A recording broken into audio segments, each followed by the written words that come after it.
حضرت عبداللہ بن زبیر رضی اللہ تعالیٰ گھر میں نماز ادا کر رہے ہیں، نفل نماز ہے، گھر میں پڑھ رہے ہیں، اور اس دور میں گھر کچے ہوتے تھے، اتنے پختہ گھر نہیں، اور چھت جو ہے وہ بھی درختوں کی شاخوں سے ڈالے جاتے، اوپر مٹی ڈالی جاتی۔ آپ کا ایک چھوٹا بچہ، شیرخوار بچہ قریب لیٹا ہوا ہے اور آپ نماز پڑھ رہے ہیں، چھت سے سانپ گرا۔ حضرت عبداللہ بن زبیر نماز پڑھ رہے ہیں، آپ کی بیوی نے دیکھا، اہلیہ نے دیکھا تو شور مچایا، جو لوگ صحن میں تھے، قریب تھے، وہ دوڑ کے آئے، سانپ کو ہٹایا، بچے کو اٹھایا۔ حضرت عبداللہ بن زبیر اطمینان سے نماز ادا کرتے رہے، نماز سے فارغ ہوئے، اطمینان سے دعا مانگی، بیوی کی طرف دیکھا، کہا تمہارے چہرے پہ پریشانی کے آثار ہیں، کیا ہوا ہے، کیوں پریشان ہو؟ بیوی نے کہا آپ کو کوئی آواز نہیں آئی؟ فرمایا نہیں۔ بیوی نے کہا آپ کو کچھ پتہ نہیں چلا؟ فرمایا نہیں۔ بیوی نے کہا میں نے اتنا شور مچایا، چھت سے سانپ گرا ہے، اندیشہ تھا بچے کو نقصان پہنچائے۔ عبداللہ بن زبیر کہتے ہیں رب ذوالجلال کی قسم ہے میں نے کوئی آواز نہیں سنی، میرا سارا دھیان نماز کی طرف تھا۔ کیسی نماز تھی! عشق جنہ دی ہڈی رچیا کنا تھیں او ڈورے، غیراں دی گل سن دے نہ ہی ٹردے اپنی ڈورے۔ وہ کیا کیفیت، ہم اس کیفیت تک تو نہیں پہنچ سکتے کہ ایسی حضوری کی کیفیت حاصل ہو جائے۔ وہ تو عبداللہ بن زبیر تھے۔ جانتے ہیں عبداللہ بن زبیر کون ہے؟ ام المومنین حضرت سیدہ عائشہ صدیقہ رضی اللہ تعالیٰ عنہ کے بھانجے ہیں۔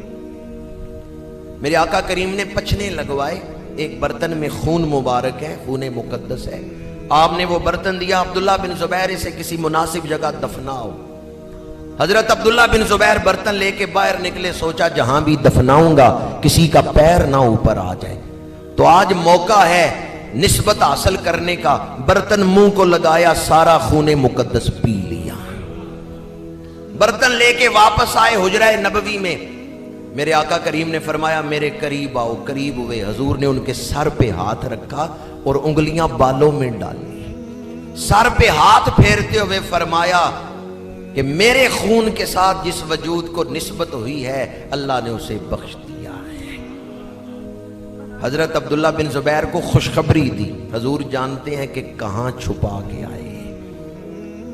حضرت عبداللہ بن زبیر کو پسینہ آتا تھا، ان کے پسینے سے خوشبو آتی، یہ حضور کے اس خون کا صدقہ تھا، اس خون کی برکت تھی۔ تو یقیناً پھر اس خون کی برکت سے نماز میں بھی تو کوئی کیفیت حاصل ہونا تھی، خضوع و خشوع کی اعلیٰ کیفیت حاصل ہوئی۔ ہمیں وہ خضوع و خشوع کی اعلیٰ کیفیت تو حاصل نہیں ہو سکتی، لیکن کم از کم ہمیں کوشش تو کرنا چاہیے کہ ان کے غلاموں میں نام تو لکھوا سکے۔ ایک عورت حضرت یوسف علیہ السلام کو خریدنے کے لیے آئی تو رسیاں لے کے آئی، اٹیاں لے کے آئی۔ لوگوں نے کہا تیری ان رسیوں کا کیا مل پڑے گا، وہاں تو بڑے بڑے تاجر بڑے بڑا خزانہ لے کے آ رہے ہیں۔ اس نے کہا جب خریداروں کا ذکر آئے گا کہ کون کون خریدنے آیا تھا تو میرا ذکر تو خریداروں میں ہوتا رہے گا کہ طالب وہ بھی تھی، خریدنا وہ بھی چاہتی تھی۔ کیفیت ہمیں حاصل ہو یا نہ ہو لیکن نیت تو کریں، ارادہ تو کریں۔ حضرت ابو ہریرہ رضی اللہ تعالی عنہ، آپ سے یہ روایت ہے، میرے آقا کریم نے ارشاد فرمایا الناس یبعثون یوم القیامت علی نیاتہم، او کما قال علیہ الصلوۃ والسلام، فرمایا قیامت کے دن لوگ اپنی نیتوں پر ہی اٹھائے جائیں گے۔ جس کی نیت اعلیٰ تھی، کوئی نیکی کا کام کرنا چاہتا تھا لیکن کر نہیں سکا، نیت کی وجہ سے ہی رب اسے ثواب عطا فرما دے گا۔ لوگ اپنی نیتوں پر ہی اٹھائے جائیں گے۔ ہم وہ کیفیت تو حاصل نہیں کر سکتے جو صحابہ کرام کی تھی، لیکن ہمیں اس کے لیے کوشش تو کرنا چاہیے۔ حضرت ابو طلحہ، ان کے نزدیک نماز قیمتی چیز تھی، اس لیے وہ کوشش کرتے تھے کہ نماز میں ہمیں خضوع و خشوع کی اعلیٰ کیفیت حاصل ہو۔ حضرت ابو طلحہ رضی اللہ تعالیٰ عنہ نماز پڑھ رہے ہیں، باغ میں ایک پرندہ اڑا، نماز میں اس کی طرف دھیان ہوا، درختوں کی شاخیں آپس میں یوں ملی ہوئی تھیں کہ پرندے کو باہر نکلنے کا راستہ نہیں مل رہا.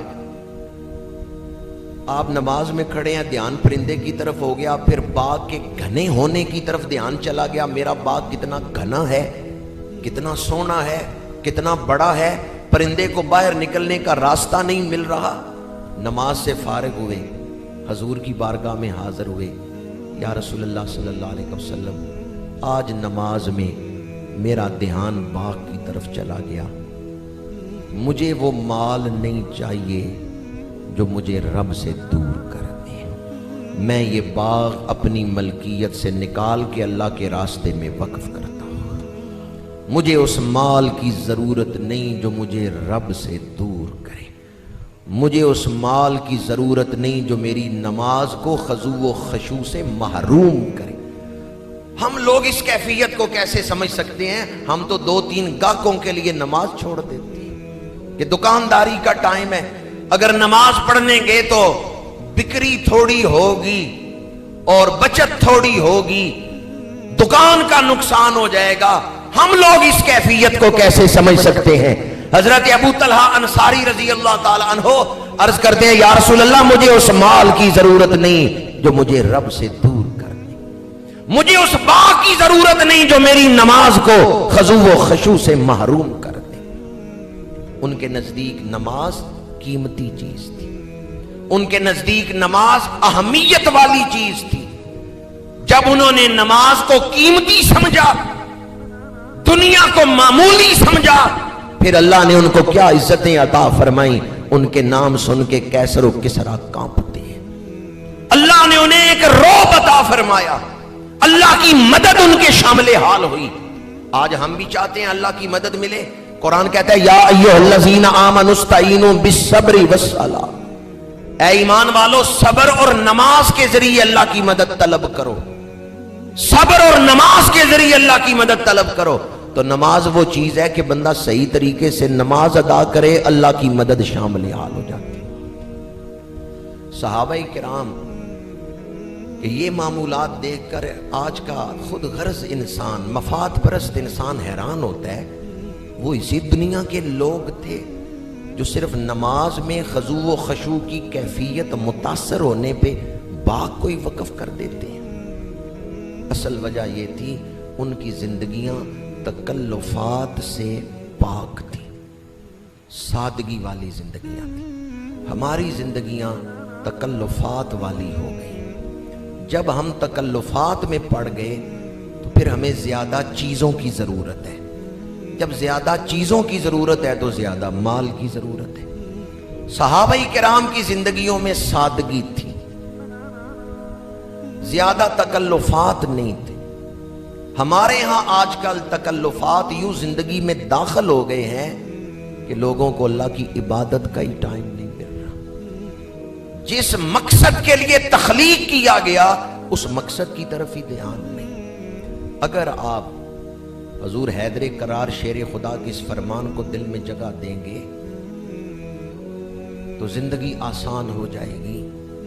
مولا کائنات فرماتے ہیں، وہ آدمی بڑا خوش نصیب ہے جسے ضرورت کے مطابق رزق مل رہا ہو اور اس کا دھیان اللہ کی عبادت کی طرف ہو، اپنی زندگی کا مقصد پورا کرنے کی طرف. ضرورت کے مطابق جسے رزق مل رہا ہو وہ بڑا خوش نصیب ہے.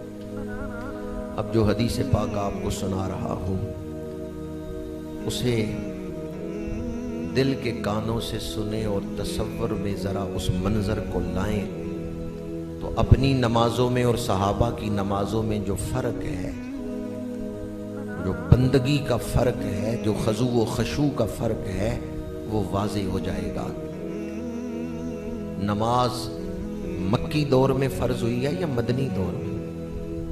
مکی دور میں، شب معراج. میرے آقا کریم نے ہجرت کی، مدینہ منورہ تشریف لائے. مسجد قباء کے بعد دوسری بڑی مسجد جو تاریخ اسلام میں بنی ہے وہ مسجد نبوی ہے. مسجد نبوی کے لیے جگہ لی گئی ہے، ابھی مسجد نہیں بنی، دیواریں بن رہی ہیں، چھت نہیں پڑی.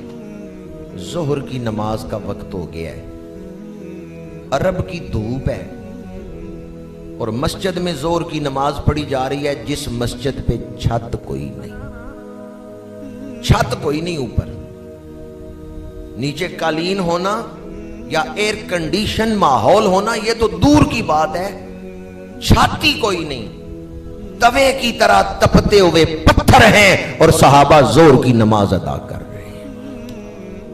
آج کا مسلمان مسجد کے پرسکون ماحول میں نماز پڑھنے کے لیے نہیں آ رہا، جس میں ایک نہیں چار ایئر کنڈیشن لگے ہوئے ہیں اور ٹھنڈا ماحول ہے اور کئی پنکھے لگے ہوئے ہیں، تو اس ماحول میں نماز پڑھنے نہیں آ رہا۔ صحابہ تو وہ ہیں جو بغیر چھت کے تپتے ہوئے پتھر پہ سجدے کرتے رہے۔ زید بن ثابت فرماتے ہیں اس دور میں ہمارے لیے ظہر کی نماز سب سے مشکل ہوتی تھی، پانی بھی اتنا نہیں تھا کہ پتھر پہ ڈال کے پتھر ٹھنڈا کر لیں پھر سجدہ کریں، اتنا پانی بھی نہیں تھا۔ تو جب مسجد نبوی کی چھاتی نہیں پڑی، اس وقت صحابہ ظہر کی نماز پڑھتے تھے تو کیسے پڑھتے تھے؟ چھت پڑ گئی تو چھت کون سی تھی؟ درخت کے شاخیں تھی کھجور کی، اوپر کچھ مٹی ڈالی گئی، ایئر کنڈیشن تو نہیں لگا، ماحول عرب کا ہے، اس ماحول میں جب ظہر کی